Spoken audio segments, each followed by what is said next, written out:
मनुष्य का यथार्थ स्वरूप, लंदन में दिया हुआ भाषण।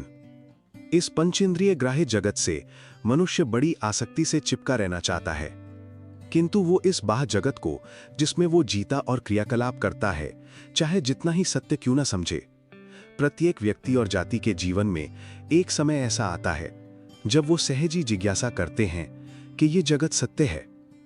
जिन व्यक्तियों को अपनी इंद्रियों के विश्वसनीयता में शंका करने का तनिक भी समय नहीं मिलता, जिनके जीवन का प्रत्येक क्षण किसी न किसी प्रकार के विषय भोग में ही व्यस्त रहता है, मृत्यु एक दिन उनके भी सिरहाने आकर खड़ी हो जाती है और विवश होकर उन्हें भी कहना पड़ता है कि ये जगत सत्य है।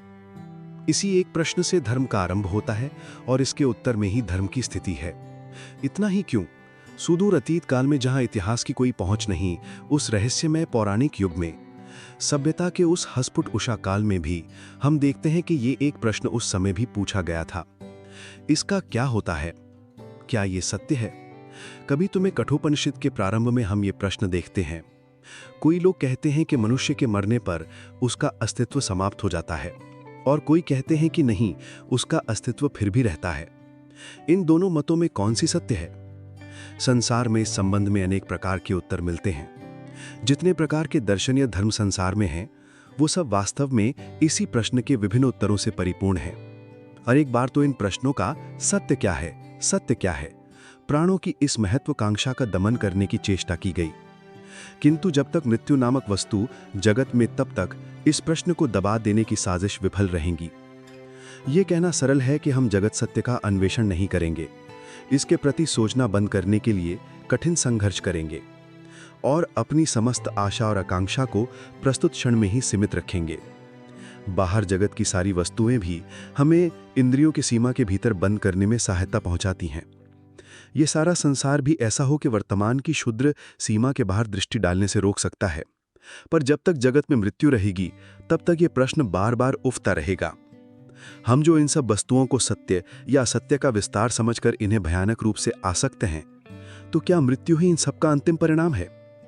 ये जगत तो एक क्षण विध्वंस होकर न जाने कहां चला जाता है। ऊपर है अज्ञेय गगनचुंबी पर्वत और नीचे गहरी खाई, मानो फैलाए जीव को निगलने के लिए आ रही हो। इस पर्वत के किनारे खड़े होने पर कितना ही कठोर अंतःकरण क्यों ना हो जाए, निश्चय ही सेहर उठेगा और पूछेगा, क्या ये सब सत्य है? कोई तेजस्वी हृदय जीवन भर बड़े प्रयत्न के साथ जिस आशा को अपने हृदय में संजो रहा, वो एक मुहूर्त में ही छोड़कर न जाने कहां चली गई। तो क्या हम इस अभिशाप को सत्य कहेंगे? इस प्रश्न का उत्तर देना होगा। काल प्राणों की इच्छा आकांक्षा की हृदय के इस गंभीर प्रश्न की शक्ति का भी ह्रास नहीं कर सकता है, बल्कि काल का स्रोत ज्यों-ज्यों आगे बढ़ता जाता है, त्यों-त्यों इस प्रश्न की शक्ति भी बढ़ती जाती है। फिर मनुष्य को सुखी होने की इच्छा होती है, अपने को सुखी करने के लिए उस सभी और दौड़ता फिरता है, इंद्रियों के पीछे पीछे भागता रहता है, पागल की भांति बाहर जगत में कार्य करता जाता है। जो युवक जीवन संग्राम में सफल हुए, उनसे यदि पूछो तो कहेंगे, ये जगत सत्य है। उन्हें सभी बातें सत्य प्रतीत होती हैं। यही व्यक्ति जब बूढ़े हो जाएंगे, जब सौभाग्य लक्ष्मी उन्हें बार बार धोखा देगी, तब उनसे यदि पूछो तो शायद यही कहेंगे, अरे भाई, सब भाग्य का खेल है। इतने दिनों बाद में जान सके कि वासना की पूर्ति नहीं होती, इधर जाते हैं उधर मानो वज्र के समान दृढ़ दीवार के सामने खड़ी हो जाती है, जिससे उल्लंघन उनके बस की बात नहीं। प्रत्येक इंद्रिय अकर्मण्यता के परिणाम स्वरूप प्रतिक्रिया होती है। प्रत्येक भोग वस्तु स्थिति व्यक्ति दारिद्र्य यहाँ तक के भूषण मनुष्य के लिए दो रास्ते हैं। एक तो दशुनों की भांति विश्वास करना कि सब कुछ शून्य है, हम कुछ भी नहीं जान सकते, भूत भविष्य वर्तमान के संबंध में कुछ नहीं जान सकते। क्योंकि जो व्यक्ति भूत भविष्य को अस्वीकार कर केवल वर्तमान को स्वीकार करते हुए उसी में अपनी दृष्टि को सीमित रखना चाहता है, वो निरा पागल है। तो वैसे ही हुआ जैसे माता पिता के अस्तित्व को अस्वीकार करते हुए संतान के अस्तित्व को स्वीकार करना। दोनों समान रूप से युक्ति संगत हैं। भूत और भविष्य को अस्वीकार करने का अर्थ है वर्तमान को भी अस्वीकार करना। ये दशून्यतावादी मैंने आज तक नहीं देखा जो एक मुहूर्त के लिए भी रुक सके। मुख से कहना बड़ा सरल है। दूसरा उत्तर यह है कि इस प्रश्न के वास्तविक सत्य की खोज करो। इस नित्य परिवर्तनशील नश्वर जगत में क्या सत्य है, इसकी खोज करो। कुछ भौतिक परमाणुओं के समस्त स्वरूप इस देह के भीतर क्या कोई ऐसी चीज है जो सत्य हो? मानव जीवन के इतिहास में सदैव इस तत्व का अन्वेषण किया गया है। अब हम देखते हैं कि अति प्राचीन काल से ही मनुष्य के मन में इस तत्व का स्पष्ट प्रकाश उद्भासित हो गया था। हम देखते हैं कि उसी समय से मनुष्य ने स्थूल देह से अतीत एक अन्य देह का भी पता पा लिया था, जो अनेक अंशों में स्थूल देह के ही समान होने पर भी पूर्ण रूप से वैसा नहीं है। वो स्थूल देह से श्रेष्ठ है। शरीर का नाश हो जाने पर भी उसका नाश नहीं होता। हम ऋग्वेद के एक सूक्त में मृत शरीर को दह करने वाले अग्निदेव के प्रति ये मंत्र पाते हैं। अग्नि, तुम इसे अपने हाथों में लेकर धीरे धीरे ले जाओ। इसे सर्वांग सुंदर ज्योतिर्मय देह से संपन्न करो। इसे उसी स्थान में ले जाओ जहां पितृगण वास करते हैं, जहां दुख नहीं है, जहां मृत्यु नहीं है। तुम देखोगे कि सभी धर्मों में यह भाव विद्यमान है। और इसके साथ ही हम और एक विचार पाते हैं। आश्चर्य की बात है कि सभी धर्म एक स्वर से घोषणा करते हैं कि मनुष्य पहले निष्पाप और पवित्र था, पर आज उसकी अवनति हो गई है। इस भाव को फिर वो रूपा की भाषा में या दर्शन की स्पष्ट भाषा में या कविका की सुंदर भाषा में क्यों ना प्रकाशित करें, पर वे सब के सब अवश्य इस एक तत्व की घोषणा करते हैं। सभी शास्त्रों और पुराणों में यही एक तत्व पाया जाता है। मनुष्य जैसा पहले था वैसा अब नहीं है। आज वो पहले से गिरी भी दशा में है। यहूदियों के धर्म ग्रंथों में आदम के पतन की जो कथा है, उसका भी मर्म वास्तव में यही है। हिंदू शास्त्रों में इसका बार बार उल्लेख हुआ है। हिंदुओं ने सतयुग कहकर जिस युग का वर्णन किया है, जबकि मनुष्य की मृत्यु उसकी इच्छानुसार होती थी, जब मनुष्य जितने दिन चाहे अपने शरीर को धारण कर सकता था, जब मनुष्य का मन विशुद्ध और दृढ़ था, उसमें भी इसी सार्वभौमिक सत्य का संकेत मिलता है। वे कहते हैं कि उस समय मृत्यु नहीं थी, किसी प्रकार का सुख या दुख नहीं था, और वर्तमान युग उसी उन्नत अवस्था का भ्रष्ट भाव मात्र है। इस वर्णन के साथ साथ हम सभी धर्मों में जलप्लावन अर्थात प्रलय का वर्णन भी पाते हैं। प्रलय की यह कथा ही इस बात को प्रमाणित करती है कि सभी धर्म वर्तमान युग को प्राचीन युग की भ्रष्ट अवस्था ही मानते हैं। जगत की भ्रष्टता क्रमशः बढ़ती गई। इसके बाद जब प्रलय हुआ तो अधिकांश जगत उसमें डूब गया। फिर उन्नति आरंभ हुई और ये जगत किसी प्राचीन पवित्र अवस्था को प्राप्त करने के लिए धीरे धीरे अग्रसर हो रहा है। तुम सब ओल्ड टेस्टमेंट की कथा जानते हो। इसी प्रकार की कथा प्राचीन मिस्र, चीन और तिब्बत में भी प्रचलित है। हिंदू शास्त्रों में प्रलय का इस प्रकार का वर्णन है। महर्षि मनु एक दिन गंगा तट पर संध्या वंदन के लिए लगे थे। तब एक छोटी सी मछली ने आकर उससे कहा, मुझे आश्रय दीजिए। मनु उसे घर ले गए। सवेरे देखा वो बढ़कर पात्र के बराबर हो गई है। मछली बोली, मैं अब इस पात्र में नहीं रह सकती। तब मनु ने उसे कुम्र रख दिया।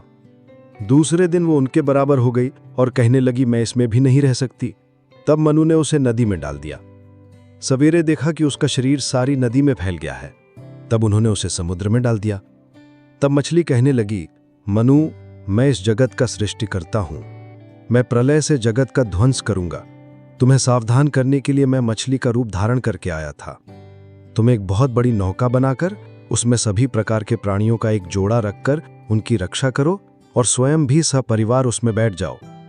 जब सारी पृथ्वी जल में डूब जाएगी तब उस जल में तुम्हें मेरा एक सींग दिखेगा। तुम नौका को उससे बांध देना। उसके बाद जल घट जाने पर नौका से उतरकर प्रजावृद्धि करना। इस प्रकार प्रलय हुआ और मनु ने अपने परिवार सहित प्रत्येक प्राणी के एक जोड़े और औषधियों के बीजों की प्रलय से रक्षा की। और प्रलय समाप्त हो जाने पर इस नौका से उतरकर प्रजा उत्पन्न करने में लग गए और हम लोग मनु के वंशज होने के कारण मानव कहलाने लगे। अब देखो, मानवीय भाषा उस सभिद्य सत्य को प्रकाशित करने का प्रयत्न मात्र है। मेरा तो दृढ़ विश्वास है कि एक छोटा बच्चा भी अपनी अस्पष्ट तोतली बोली में उच्चतम दार्शनिक सत्य को प्रकट करने की चेष्टा कर रहा है, पर उसके पास उसे प्रकाशित करने के लिए कोई उपयुक्त इंद्रिय अथवा साधन नहीं है। उच्चतम दार्शनिक और शिशु की भाषा में जो भेद है वो प्रकारगत नहीं है, केवल परिणामगत है। आजकल की विशुद्ध प्रणालीबद्ध गणित के समान कटी और प्राचीन विषयों की अस्फुट रहस्य पौराणिक भाषा में अंतर केवल मात्रा के तारतम्य में है। इन सब तथ्यों के पीछे एक महान सत्य है जिसे प्रकाशित करने का प्राचीन लोग प्रयत्न कर रहे थे। इन प्राचीन पौराणिक कथाओं के भीतर ही इन बहुमूल्य रत्न रहते हैं और मुझे ये कहते हुए दुख होता है कि आधुनिक लोगों की चटपटी भाषा में भूसा ही रहता है। अतएव रूपक में सत्य छिपा है ये कहकर, अथवा वो अमुक अमुक विचारों से मेल नहीं खाता ये कहकर सभी प्राचीन बातों को एक किनारे कर देना उचित नहीं कि अमुक महापुरुष ने ऐसा कहा है, अतएव इस पौराणिक कथा पर विश्वास करो। इस प्रकार घोषणा करने के कारण यदि सभी धर्म उपहासास्पद हो जाते हों, तब तो आजकल के लोग और भी अधिक उपहासास्पद हैं। आजकल यदि कोई मूसा, बुद्ध अथवा ईसा की उक्ति उद्धृत करता है तो उसकी हंसी उड़ाई जाती है। किंतु हक्सली, टिंडल अथवा डार्विन का नाम लेते ही प्रामाणिक बन जाती है। ऐसा कहा जाता है, इतना कहना ही पर्याप्त है। हम लोग सचमुच अंधविश्वासी हैं। पहले धार्मिक अंधविश्वास, अब है विज्ञान अंधविश्वास। फिर भी पहले अंधविश्वास में एक धार्मिक भावना थी, परंतु आधुनिक अंधविश्वास के भीतर से तो केवल काम और लोभ है। वो अंधविश्वास था ईश्वर की उपासना को लेकर, और आजकल का अंधविश्वास है महान गणितज्ञ शिव और शक्ति की उपासना को लेकर। बस यही है। तो पौराणिक कथाओं की बात चल रही थी। इन सब कथाओं में यही एक प्रधान भाव देखने में आता है कि मनुष्य जिस अवस्था में पहले था, अब उससे गिरी भी दशा में है। आजकल के तत्वान्वेषी इस बात को एकदम अस्वीकार करते हैं। क्रम विकासवादी विद्वानों ने तो मानो इस सत्य का संपूर्ण रूप से खंडन कर दिया है। उनके मत में मनुष्य एक विशेष प्रकार के छिद्र मांसल जंतु यानी मोलस्का का क्रम विकास मात्र है, अतः पूर्वोक्त पौराणिक सिद्धांत सत्य नहीं हो सकता। पर भारतीय पुराण दोनों का समन्वय करने में समर्थ है। भारतीय पुराण के मतानुसार सभी प्रकार की उन्नति तरंग वेग में होती है। प्रत्येक तरंग की उठती हैं, फिर गिरती हैं, गिरकर फिर उठती हैं, फिर गिरती हैं। इसी प्रकार क्रम चलता रहता है। प्रत्येक तीनों चक्र में होती है। आधुनिक विज्ञान की दृष्टि से देखने पर भी यह दिखेगा कि मनुष्य केवल क्रम विकास का परिणाम है, ये बात सिद्ध नहीं होती। क्रम विकास कहने के साथ ही साथ क्रम संकोच की प्रक्रिया को भी मानना पड़ेगा। विज्ञान वेत्ता ही तुमसे कहते हैं कि किसी यंत्र में तुम जितनी शक्ति का प्रयोग करोगे, उसमें से तुम्हें बस उतनी ही शक्ति मिल सकती है। यानी कुछ नहीं से कभी भी सत यानी कुछ की उत्पत्ति नहीं हो सकती। यदि मानव, पूर्ण मानव, बुद्ध मानव और शुद्ध मांसल जंतु मोलस्का का ही विकास हो, तब तो शुद्ध जंतु को भी संकुचित या अव्यक्त बुद्ध कहना पड़ेगा। ये ऐसा न हो तो ये सब महापुरुष फिर कहां से उत्पन्न हुए? असत से तो कभी सत की उत्पत्ति होती नहीं। मानव में भी मैं विमुक्त ज्ञान मात्रा भेद से ही अभिप्रेत है। उत्पत्ति होती नहीं में। इस प्रकार हम शास्त्र के साथ आधुनिक विज्ञान का समन्वय कर सकते हैं। जो शक्ति धीरे धीरे नाना सोपानों में से होती हुई पूर्ण मनुष्य के रूप में परिणित होती है, वह कभी भी शून्य से उत्पन्न नहीं हो सकती। वह कहीं ना कहीं अवश्य वर्तमान थी। और यदि तुम विश्लेषण करते करते इस प्रकार के क्षुद्र मान सहित विशेष है जीवसार प्रोटोप्लाज्म तक पहुंचकर उसी को आदि कारण सिद्ध करते हो, तो यह निश्चित है कि इस जीवसार प्रोटोप्लाज्म में ही यह शक्ति किसी न किसी रूप में विद्यमान थी। आजकल यह विवाद चल रहा है कि क्या पंचभूतों की समष्टि यह देही आत्मा, चिंतन शक्ति या विचार आदि नामों से परिचित शक्तियों के विकास का कारण है, अथवा चिंतन शक्ति ही देह उत्पत्ति का कारण है। निश्चय ही संसार के सभी धर्म कहते हैं कि विचार नामक शक्ति शरीर की प्रकाशक है, और वे इसके विपरीत मत में आस्था नहीं रखते। अनेक आधुनिक विचारधाराएं कॉन्टेस्ट पॉजिटिविज्म मानती हैं कि चिंतन शक्ति केवल शरीर नामक यंत्र के विभिन्न अंशों के एक समायोजन से उत्पन्न होती है। यदि इस अद्वितीय मत को मान लिया जाए, अर्थात यह स्वीकार कर लिया जाए कि आत्मा व मन ऐसे किसी भी नाम से क्यों न पुकारा हो, इस जड़ देह रूप मशीन का ही फलस्वरूप है, जिन जड़ परमाणुओं से मस्तिष्क और शरीर का गठन होता है, ये उन्हीं के रासायनिक तत्व भौतिक योग से उत्पन्न होने वाली वस्तु है, तब तो यह प्रश्न ही असंबाध्य रह जाएगा। शरीर की रचना कौन करता है? कौन सी शक्ति इन भौतिक कणों को शरीर के रूप में परिणित करती है? कौन सी शक्ति प्रकृति में पड़ी हुई जड़ वस्तु के ढेर में से कुछ अंश लेकर तुम्हारा शरीर एक प्रकार का और मेरा शरीर दूसरे प्रकार का बना डालती है? ये सब अनंत विविध कैसे होता है? ये कहना कि आत्मा नामक शक्ति शरीर के भौतिक परमाणुओं के विभिन्न संगठनों से उत्पन्न होती है, ठीक वैसा ही है जैसे बैल के आगे गाड़ी जोतना। ये संघात कैसे उत्पन्न हुए? किस व्यक्ति ने ऐसा कर दिया है?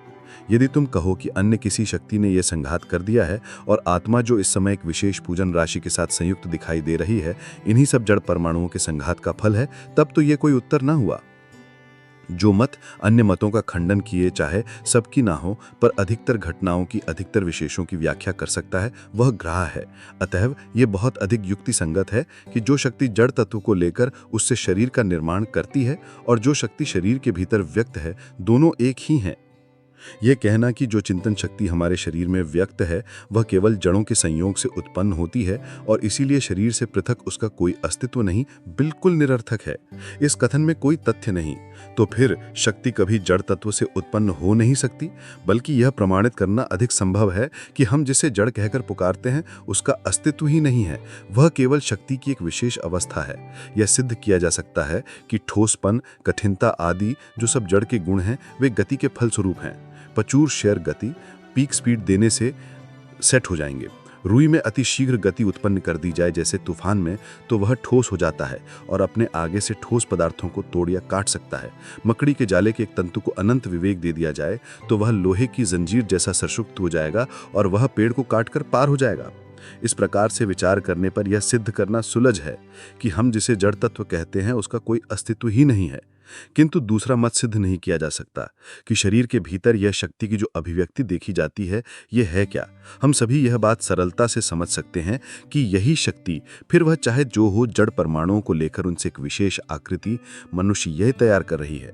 अन्य कोई आकार मेरे तुम्हारे शरीर को नहीं बना देता। ऐसा मैंने कभी नहीं देखा कि दूसरा कोई मेरे लिए भोजन कर लेता हो। मुझे ही इस भोजन का सार शरीर में लेकर उससे रक्त मांस आदि का गठन करना पड़ता है। यह अद्भुत शक्ति क्या है?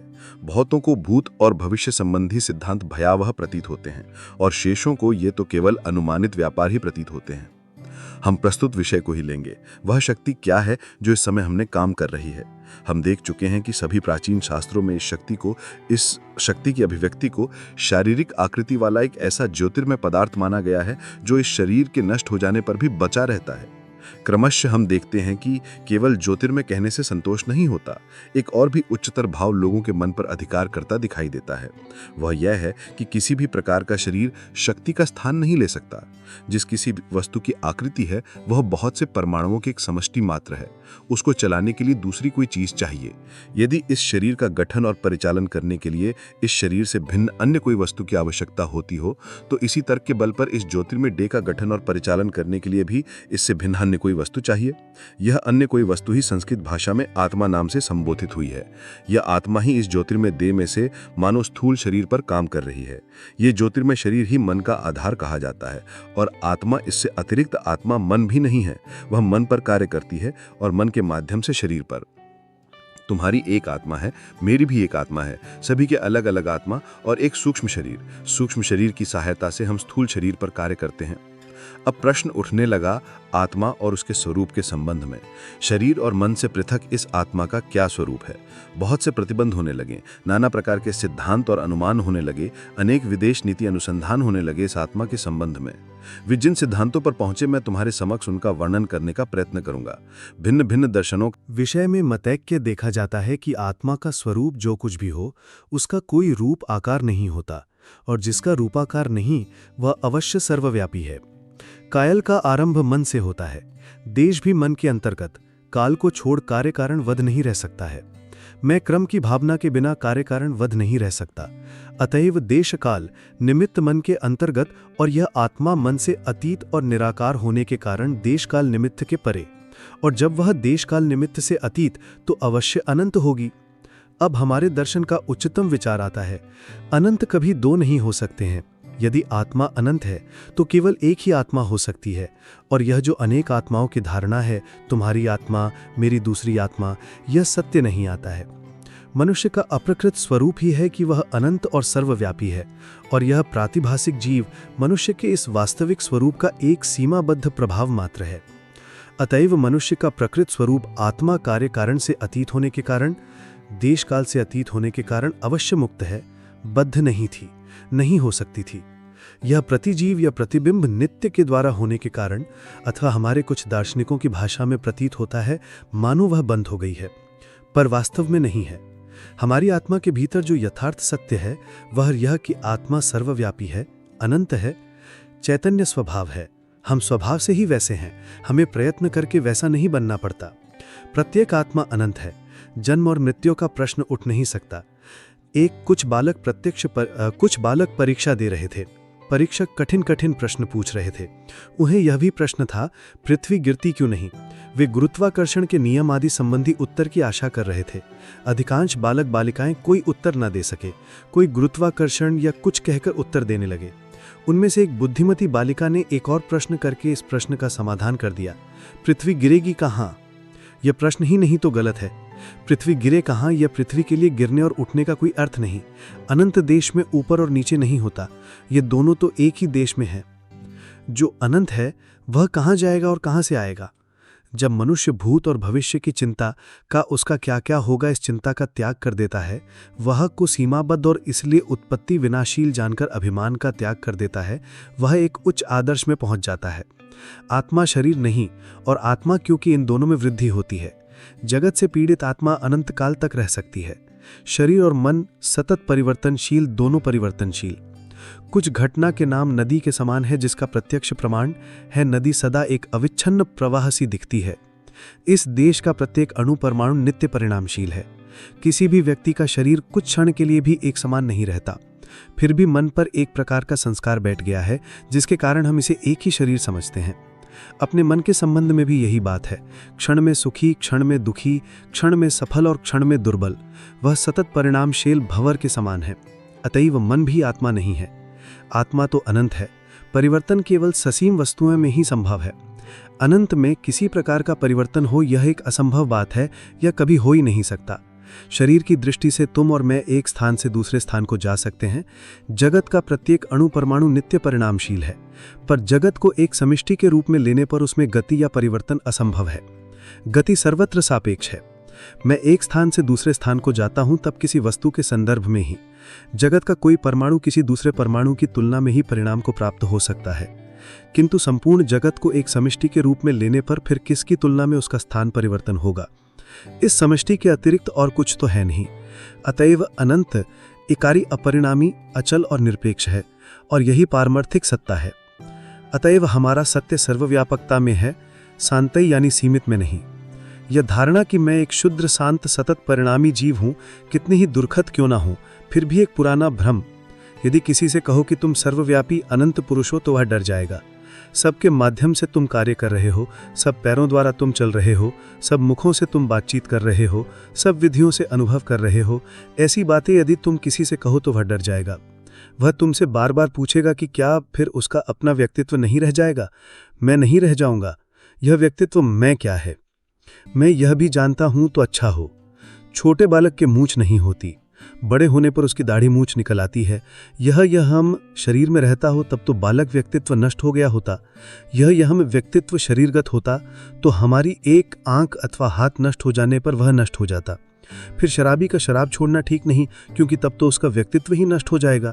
चोर का साधु बनना भी ठीक नहीं, क्योंकि इससे वह अपना व्यक्तित्व खो बैठेगा। तो फिर कोई भी अपना व्यसन छोड़ना नहीं चाहेगा। पर बात यह है कि अनंत को छोड़कर और किसी में व्यक्तित्व है ही नहीं। केवल संत का ही परिवर्तन नहीं होता और शेष सभी का सतत परिवर्तन होता रहता है। व्यक्तित्व स्मृति में भी नहीं है। स्मृति में व्यक्तित्व रहता तो मस्तिष्क में गहरी चोट लगने से मृत्यु हो जाने पर नष्ट हो जाता, बिल्कुल लोप हो जाता। बचपन के पहले 2-3 वर्षों का मुझे कोई स्मरण नहीं है, और यदि स्मृति और अस्तित्व एक है तो फिर कहना पड़ेगा कि 2-3 वर्षों में मेरा अस्तित्व नहीं था। तब तो मेरे जीवन का जवान मुझे स्मरण नहीं है, उस समय मैं जीवित ही नहीं था, यही कहना पड़ेगा। यह बात व्यक्तित्व के बहुत संकीर्ण अर्थ में है। हम अभी तक व्यक्ति नहीं हैं। हम इसी व्यक्तित्व को प्राप्त करने के लिए संघर्ष कर रहे हैं, और वह अनंत है। वही मनुष्य का अप्रकृत स्वरूप है। जिनका जीवन संपूर्ण जगत को व्याप्त किए हुए है, वे ही जीवित हैं। और हम जितना ही अपने जीवन को शरीर आदि छोटे छोटे शांति यानी सीमित पदार्थों में बंद करके रखेंगे, इसी कारण है हवाई जहाज 2 प्रकार का होता है। एक प्रकार का साहस है तो आपके मुंह में दौड़ जाना, दूसरे प्रकार का साहस है आध्यात्मिक विश्वास। एक बार एक दिग्विजयी सम्राट भारतवर्ष में आया। उसके गुरु ने उसे भारतीय साधुओं से साक्षात्कार करने का आदेश दिया था। बहुत खोज करने के बाद उसने देखा कि एक वृद्ध साधु ने एक पत्थर पर बैठे हैं। सम्राट उनके साथ कुछ देर बातचीत करने से बड़ा प्रभावित हुआ था। अतएव उसने साधु को अपने साथ ले जाने की इच्छा प्रकट की। साधु ने अस्वीकार किया और कहा, मैं इस वन में बड़े आनंद में हूं। सम्राट बोला, मैं समस्त पृथ्वी का सम्राट हूं। मैं आपको शीघ्र और उच्च पद या मर्यादा दे सकता हूं, यदि कि भी मेरी इच्छा नहीं। सम्राट ने कहा, यदि आप मेरे साथ न चलें तो मैं आपको मार डालूंगा। साधु हंस पड़े, बोले, तुमने अपने जीवन में सबसे मूर्खतापूर्ण बात कही है। तुम्हारी क्या हस्ती कि तुम मुझे मारो। उतना ही हम मृत्यु की ओर अग्रसर होंगे। जितने क्षण हम जीवित रहते हैं उतने ही हम जीवित रहते हैं। इस क्षुद्र जीवन में अपने को क्षुद्र कर रखना तो मृत्यु है, और इसी कारण हमें मृत्यु भय होता है। मृत्यु भय तो तभी जीता जा सकता है जब मनुष्य ये समझ ले कि जब तक जगत में एक भी अण शेष है तब तक वह जीवित है। ऐसे व्यक्तियों को ये उपलब्धि होती है कि मैं सब वस्तुओं में, सब देशों में वर्तमान हूं, सब प्राणियों में मैं ही वर्तमान हूं, मैं ही ये जगत हूं, संपूर्ण जगत ही मेरा शरीर है। जब तक एक भी परमाणु शेष है तब तक मेरी मृत्यु कहाँ? कौन कहता है कि मृत्यु होगी? और तब ऐसे व्यक्ति निर्भय हो जाते हैं और तभी ये निर्भय अवस्था आती है। एक सतत परिणामशील छोटी छोटी वस्तुओं में अविनाश तत्व कहना भारी भूल है। एक प्राचीन भारतीय दार्शनिक ने कहा है कि आत्मा अनंत है, इसीलिए आत्मा ही व्यक्ति अविभाज्य हो सकती है। एक अनंत का विभाजन नहीं किया जा सकता, अनंत को खंड खंड नहीं किया जा सकता। वह सदा एक अविभक्त समस्त स्वरूप अनंत आत्मा ही है और वही मनुष्य का यथार्थ व्यक्तित्व है। वहीं प्रकृति मनुष्य के नाम से जिसको हम जानते हैं, वह इस व्यक्तित्व को व्यक्त जगत में प्रकाशित करने के प्रयत्न का फल मात्र है। क्रम विकास आत्मा में नहीं है। ये जो परिवर्तन हो रहा है, बड़ा व्यक्ति भला हो रहा है, पशु मनुष्य हो रहा है, ये सब कभी आत्मा में नहीं होता है। कल्पना करो कि एक पर्दा मेरे सामने है और उसमें एक छोटा सा छेद है जिसमें से मैं केवल कुछ चेहरे देख सकता हूं। ये छेद जितना बड़ा होता जाता है, सामने का दृश्य उतना ही अधिक मेरे सम्मुख प्रकाशित होता जाता है और ये छेद पूरे पर्दे को व्याप्त कर लेता है। तब मैं तुम सबको स्पष्ट देख लेता हूं। यहां पर तुमने कोई परिवर्तन नहीं किया, तुम जो थे वही रहे, केवल छेद का आकार विकास होता रहा और उसके साथ साथ तुम्हारी अभिव्यक्ति क्रमशः होती रही। आत्मा के संबंध में भी यही बात है। किंतु पूर्णता को उपलब्ध नहीं करना है तो मुक्त स्वभाव और पूर्ण हो। धर्म, ऐश्वर्य, परलोक संबंधी ये धारणाएं कहां से आईं? मनुष्य ईश्वर करता क्यों घूमता फिरता है? सभी देशों में, सभी समाजों में मनुष्य पूर्ण आदर्श का अन्वेषण क्यों करता फिरता है? भले ही वह आदर्श मनुष्य में हो अथवा ईश्वर में या अपने किसी वस्तु में। इसलिए कि वह तुम्हारे भीतर ही वर्तमान है। तुम्हारा अपना ही हृदय धक धक कर रहा है और तुम सोचते हो कि बाहर की कोई वस्तु ये शब्द कर रही है। तुम्हारी आत्मा में विराजमान ईश्वर ही तुम्हें अपना अनुसंधान करने को, अपनी उपलब्धि करने को प्रेरित कर रहा है। यहाँ मंदिर में, गिरजाघर में, स्वर्ग में, मर्त में, विभिन्न स्थानों में अनेक उपायों से अन्वेषण करने के बाद अंत में जहाँ से हमने आरंभ किया था वहीं, अर्थात अपनी आत्मा में ही हम एक चक्कर पूरा करके वापस आते हैं और देखते हैं कि जिसकी हम समस्त जगत में खोज करते फिर रहे थे, जिसके लिए हमने मंदिर और गिरजों में जाकर कातर होकर प्रार्थनाएं की, आंसू बहाए, जिसको हम सुदूर आकाश में मेघ राशि के पीछे छुपा हुआ अव्यक्त और रहस्यमय समझते रहे, वह हमारे निकट से भी निकट है। प्राणों का प्राण है, हमारा शरीर है, हमारी आत्मा है। तुम ही मैं हूं और मैं ही तुम हूं। यही तुम्हारा स्वरूप है, इसी को अभिव्यक्त करो। तुम्हें पवित्र होना नहीं पड़ेगा, तुम तो स्वयं पवित्र स्वरूप ही हो। तुम्हें पूर्ण होना नहीं पड़ेगा, तुम तो पूर्ण स्वरूप ही हो। सारी प्रकृति देश कालातीत सत्य को पर्दे के समान ढाके हुए है। तुम जो कुछ भी अच्छा विचार या अच्छा कार्य करते हो, उससे मानो वह आवरण धीरे धीरे छिन्न होता रहता है और देश कालातीत वह शुद्ध स्वरूप अनंत ईश्वर स्वयं अभिव्यक्त होता रहता है। यही मनुष्य का सारा इतिहास है। जन जितना ही बुद्ध सहित हो जाता है, उतनी ही प्रकृति के अंदर स्थित प्रकाश भी अपने स्वभाववश क्रमशः अधिकाधिक दीप्त हो जाता है, क्योंकि उसका प्रभाव इस प्रकार दीप्ति जिना नहीं जा सकता। इसे जानने की व्यर्था प्रयत्न करते रहते हैं। यदि वह ज्ञान होता तो उसका स्वभाव ही बदल जाता, क्योंकि वह तो नित्य ज्ञाता है। ज्ञान तो सचमुच किसी वस्तु का ज्ञान लाभ करने के लिए उसका चिंतन योग्य वस्तु के रूप में, विषय के रूप में करना पड़ता है। तो सारी वस्तुओं का ज्ञाता स्वरूप, सब विषयों का विषय स्वरूप, इस विश्व ब्रह्मांड का साक्षी स्वरूप तुम्हारा ही आत्म स्वरूप है। ज्ञान तो मानो एक निम्न अवस्था मात्र है। आत्मा, फिर उसे हम किस प्रकार जान सकते हैं? प्रत्येक व्यक्ति की आत्मा है और सब लोग विभिन्न उपायों से इसी आत्मा को प्रकाशित करने का प्रयत्न कर रहे हैं। यदि ऐसा ना होता तो ये सब नीति संहिताएं क्या करती? ये सब नीति संहिताओं का तात्पर्य एक ही है, जो भिन्न भिन्न रूप से प्रकाशित हुआ है, और वो है दूसरों का उपकार करना। मनुष्य के प्रति सारे प्राणियों पर दया ही मानव जाति के समस्त सत्कर्मों का मूल आधार है। और ये सब मैं ही जगत हूं, ये जगत अखंड स्वरूप है, इसी सनातन सत्य के विभिन्न भाव मात्र हैं। ऐसा ना होता तो दूसरों का हित करने में भला कौन सी युक्ति थी? मैं क्यों दूसरों का उपकार करूं? परोपकार करने को कौन बाध्य करता है? सर्वत्र समदर्शन से उत्पन्न जो सहानुभूति का भाव है, उसी से ये बात होती है। अत्यंत कठोर हृदय भी कभी कभी दूसरों के प्रति सहानुभूति से भर जाता है, और जो व्यक्ति ये पाप प्रतीयमान व्यक्तित्व वास्तव में भ्रम मात्र है। भ्रमात्मक व्यक्तित्व में आसक्त रहना अत्यंत नीच कार्य है। ये सब बातें सुनकर भयभीत हो जाता है। वही व्यक्ति तुमसे कहेगा कि संपूर्ण आत्मत्याग ही सारी नैतिकता की भित्ति है। किंतु पूर्ण आत्मत्याग क्या है? संपूर्ण आत्मत्याग हो जाने पर यहां शेष क्या रहता है? आत्मत्याग का अर्थ है इस मिथ्या आत्मा या व्यक्तित्व का त्याग, सब प्रकार की स्वार्थपरता का त्याग, जो ये अंधकार और ममतापूर्ण कुसंस्कारों के फल है। और जितना ही इस व्यक्तित्व का त्याग हो जाता है, उतनी ही आत्मा अपने नित्य स्वरूप में अपनी पूर्ण महिमा में प्रकाशित होती है। तो यही वास्तविक आत्मत्याग है और यही समस्त नैतिक शिक्षा की भित्ति है। किंतु मनुष्य जाने या ना जाने समस्त जगत धीरे धीरे इसी दिशा में जा रहा है, अधिक परिमाण में यह का प्रयास कर रहा है। भाग के अधिकांश लोग इसे अज्ञात भय से कर रहे हैं। वे इसे ज्ञात करें, यह मैं और मेरा प्रकृत आत्मा नहीं है, ये जानकर वे इसे यज्ञानुष्ठान करें। यह व्यवहारिक जीव सचिव जगत में आबद्ध है। जो मनुष्य नाम से परिचित है, वह जगत के अतिरिक्त उस अनंत सत्ता का सामान्य आवास मात्र, उस सच्चिदानंद अग्नि का एक कण मात्र है, किंतु वह अनंत ही उसका वास्तविक स्वरूप है। इस ज्ञान का फल, इस ज्ञान की उपयोगिता क्या है? आजकल सभी विषयों को उनकी उपयोगिता के माध्यम से नापा जाता है, अर्थात संक्षेप में यह कि इससे कितने रुपए, कितने आने और कितने पैसों का लाभ होगा। लोगों को इस प्रकार प्रश्न करने का क्या अधिकार है? क्या सत्य को भी उपकार या धन के माध्यम से नापा जाएगा? मान लो कि उसकी कोई उपयोगिता नहीं है, तो क्या इससे सत्य घट जाएगा? यह उपयोगिता सत्य की कसौटी नहीं है। जो भी हो, इस ज्ञान में बड़ा उपकार तथा प्रयोजन भी है। हम देखते हैं कि सब लोग सुख की खोज करते हैं, पर अधिकतर लोग नश्वर मिथ्या वस्तुओं में उसको ढूंढते फिरते हैं। इंद्रियों में कभी किसी को सुख नहीं मिलता और सुख केवल आत्मा में मिलता है।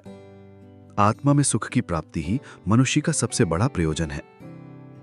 और एक बात यह है कि अज्ञान ही सब दुखों का कारण है, और मेरी समझ में सबसे बड़ा अज्ञान तो यही है कि जो अनंत स्वरूप है वह अपने को शांत यानी सीमित मानकर रोता है। समस्त ज्ञान की मूलभूत यही है कि हम अविनाशी, नित्य शुद्ध पूर्ण आत्मा होते हुए भी सोचते हैं कि हम छोटे छोटे मन हैं, छोटी छोटी देह मात्र हैं। यही समस्त स्वार्थपरता की जड़ है। जो ही मैं अपने को एक क्षुद्र देह समझ बैठता हूं, त्यों ही मैं संसार के अन्यान्य शरीरों के सुख दुख की कोई परवाह न करते हुए अपने शरीर की रक्षा में, उसे सुंदर बनाने के व्रत में लग जाता हूं। उस समय मैं तुमसे पृथक हो जाता हूं, और यह ध्यान आते ही वह सब प्रकार के अशुभ के द्वार खोल देता है और यह वृद्धियों की उत्पत्ति करता है। अतः पूर्वोक्त ज्ञान की प्राप्ति से लाभ ये होगा कि यदि वर्तमान मानव जाति का एक बिल्कुल छोटा सा अंश भी इस क्षुद्र संकीर्ण और स्वार्थी भाव का त्याग कर सके, तो कल ही यह संसार स्वर्ग में परिणत हो जाएगा। यहां पर नाना प्रकार की मशीन तथा बाह्य जगत संबंधी ज्ञान की उन्नति से यह कभी संभव नहीं हो सकता है। जिस प्रकार अग्नि में घी डालने से अग्निशिखा और भी वृद्ध होती उठती है, उसी प्रकार इन सब वस्तुओं से दुखों की ही वृद्धि होती है। आत्मा के ज्ञान बिना जो कुछ भौतिक ज्ञान उपार्जित किया जाता है, वह सब आग में घी डालने के समान है। उसे स्वार्थी लोगों को दूसरों की चीजें हर लेने के लिए, दूसरों के रक्त पर फलने फूलने के लिए एक और यंत्र, एक और सुविधा मिल जाती है। एक और प्रश्न है, क्या यह व्यावहारिक है? वर्तमान समाज में क्या इसे कार्य रूप में परिणित किया जा सकता है? इसका उत्तर यह है कि सत्य प्राचीन अथवा आधुनिक किसी समाज का सम्मान नहीं करता। समाज को ही सत्य का सम्मान करना पड़ेगा, अन्यथा वह नष्ट हो जाएगा।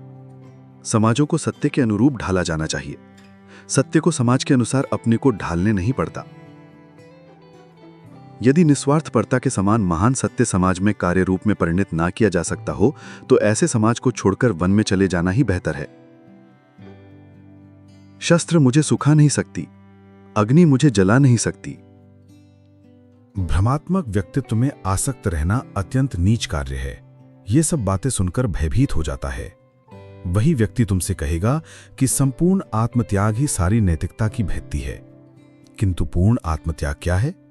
संपूर्ण आत्मत्याग हो जाने पर यहां शेष क्या रहता है?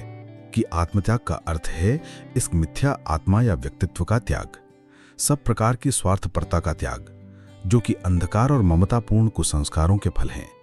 और जितना ही इस व्यक्तित्व का त्याग हो जाता है, उतनी ही आत्मा अपने नित्य स्वरूप में, अपनी पूर्ण महिमा में प्रकाशित होती है। तो यही वास्तविक आत्मत्याग है और यही समस्त नैतिक शिक्षा की भित्ति है।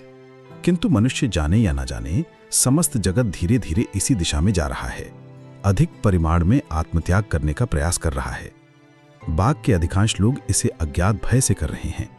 वे इसे ज्ञात करें, ये मैं और मेरा प्रकृत आत्मा नहीं है, ये जानकर वे से यज्ञानुष्ठान करें। ये व्यावहारिक जीव तत्सत जगत में आबद्ध है। जो मनुष्य नाम से परिचित है वो जगत के अतिरिक्त उस अनंत सत्ता का सामान्य आवास मात्र हो सकता है, उस सच्चिदानंद अग्नि का एक कण मात्र, किंतु वो अनंत ही उसका वास्तविक स्वरूप है। इस ज्ञान का फल, इस ज्ञान की उपयोगिता क्या है? आजकल सभी विषयों को उनकी उपयोगिता के माध्यम से नापा जाता है, अर्थात संक्षेप में ये कि इससे कितने रुपए, कितने आने और कितने पैसों का लाभ होगा। ये लोगों को इस प्रकार प्रश्न करने का क्या अधिकार है? क्या सत्य को भी उपकार या धन के माध्यम से नापा जा सकता है? मान लो कि उसकी कोई उपयोगिता नहीं है, तो क्या इससे सत्य घट जाएगा? क्या उपयोगिता सत्य की कसौटी है? जो भी हो, इस ज्ञान में बड़ा उपकार तथा प्रयोजन भी है। हम देखते हैं कि सब लोग सुख की खोज करते हैं, पर अधिकतर लोग नश्वर मिथ्या वस्तुओं में उसको ढूंढते फिरते हैं। इंद्रियों में कभी किसी को सुख नहीं मिलता और सुख केवल आत्मा में मिलता है। आत्मा में सुख की प्राप्ति ही मनुष्य का सबसे बड़ा प्रयोजन है। और एक बात यह है कि अज्ञान ही सब दुखों का कारण है, और मेरी समझ में सबसे बड़ा ज्ञान तो यही है कि जो अनंत स्वरूप है वो अपने को शांत यानी सीमित मानकर रोता है। समस्त ज्ञान की मूलभूत यही है कि हम अविनाशी, नित्य, शुद्ध, पूर्ण आत्मा होते हुए भी सोचते हैं कि हम छोटे छोटे मन हैं, छोटी छोटी देह मात्र।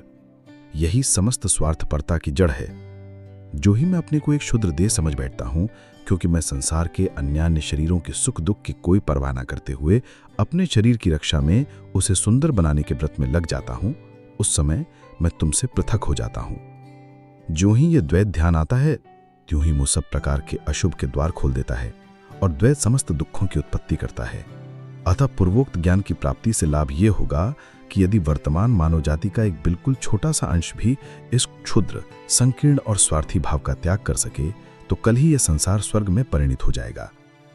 यहाँ पर नाना प्रकार की मशीन तथा बाह्य जगत संबंधी ज्ञान की उन्नति से ये कभी संभव नहीं हो सकता है कि जिस प्रकार अग्नि में घी डालने से अग्निशिखा और भी वृद्धि तोड़ती है, उसी प्रकार इन सब वस्तुओं से दुखों की ही वृद्धि होती है। आत्मा के ज्ञान बिना जो कुछ भौतिक ज्ञान उपार्जित किया जाता है वो सब आग में घी डालने के समान है। उसे दूसरों के लिए प्राण उत्सर्ग कर देने की बात तो दूर रही, स्वार्थ पर लोगों को दूसरों की चीजें हर लेने के लिए, दूसरों के रक्त पर फल फूलने के लिए एक और यंत्र, एक और सुविधा मिल जाती है। एक और प्रश्न है, क्या ये व्यावहारिक है? वर्तमान समाज में क्या इसे कार्य रूप में परिणित किया जा सकता है? इसका उत्तर ये है कि सत्य प्राचीन अथवा आधुनिक किसी समाज का सम्मान नहीं करता। समाज को ही सत्य का सम्मान करना पड़ेगा, अन्यथा वो नष्ट हो जाएगा। समाजों को सत्य के अनुरूप ढाला जाना चाहिए। सत्य को समाज के अनुसार अपने को ढालने नहीं पड़ता। यदि निस्वार्थपरता के समान महान सत्य समाज में कार्य रूप में परिणित ना किया जा सकता हो, तो ऐसे समाज को छोड़कर वन में चले जाना ही बेहतर है। वस्त्र मुझे सुखा नहीं सकता, अग्नि मुझे जला नहीं सकती, कोई भी यंत्र मेरा संहार नहीं कर सकता, क्योंकि मैं तो जन्म रहित, अविनाशी, नित्य विद्यमान, सर्वव्यापी, सर्वशक्तिमान आत्मा हूं। ये आध्यात्मिक साहस है। सन 1857 के गदर के समय एक मुसलमान सिपाही ने एक सन्यासी महात्मा को बुरी तरह घायल कर दिया। हिंदू विद्रोहियों ने उस मुसलमान को पकड़ लिया और उसे स्वामी जी के पास लाकर कहा, आप कहें तो इसका वध कर दें। स्वामी जी ने उसकी ओर देखकर कहा, तुम ही हो, तत्समसि। और ये कहते कहते उन्होंने शरीर छोड़ दिया। तो ये दूसरा उदाहरण है। तो ऐसे समाज की रचना नहीं कर सकते जिसमें सर्वोच्च सत्य को स्थान मिले। अपने बाहुबल की, अपने पाश्चात्य संस्थानों की श्रेष्ठता की बात करनी व्यर्थ है। अपनी महत्ता और श्रेष्ठता की तुम क्यों व्यर्थ शेखी बघारते हो कि दिन रात तुम यही कहते रहे कि ऐसा साहस अव्यावहारिक है। पैसे कौड़ी को छोड़कर क्या और कुछ भी व्यावहारिक नहीं है? यदि ऐसा ही हो तो फिर अपने समाज पर इतना घमंड क्यों करते हो? वही समाज सबसे श्रेष्ठ है जहां सर्वोच्च सत्य को कार्य में परिणित किया जा सकता है। यही मेरा मत है। और यह समाज इस समय सर्वोच्च सत्य को स्थान देने में समर्थ नहीं है, तो इसे योग्य बनाओ, और जितना शीघ्र तुम ऐसा कर सको उतना ही अच्छा है। ये नर नारियों, उठो, आत्मा के संबंध में जागृत हो, सत्य में विश्वास करने का साहस करो, सत्याभ्यास का साहस करो। संसार को कोई 100 साहसी नर नारियों की आवश्यकता है। अपने में वर्षा लाओ जो सत्य को जान सके, जो जीवन में निहित सत्य को दिखा सके, जो मृत्यु से ना डरे वरन उसका स्वागत करे, जो मनुष्य को यह ज्ञान करा दे कि वो आत्मा है और सारे जगत में ऐसी कोई भी वस्तु नहीं जो उसका विनाश कर सके। तब तुम मुक्त हो जाओगे, तब तुम अपनी वास्तविक आत्मा को जान लोगे। इस आत्मा के संबंध में पहले श्रवण करना चाहिए, फिर मनन और उसके बाद निदिध्यासन। आजकल के समाज में प्रवृत्ति देखी जा रही है और वो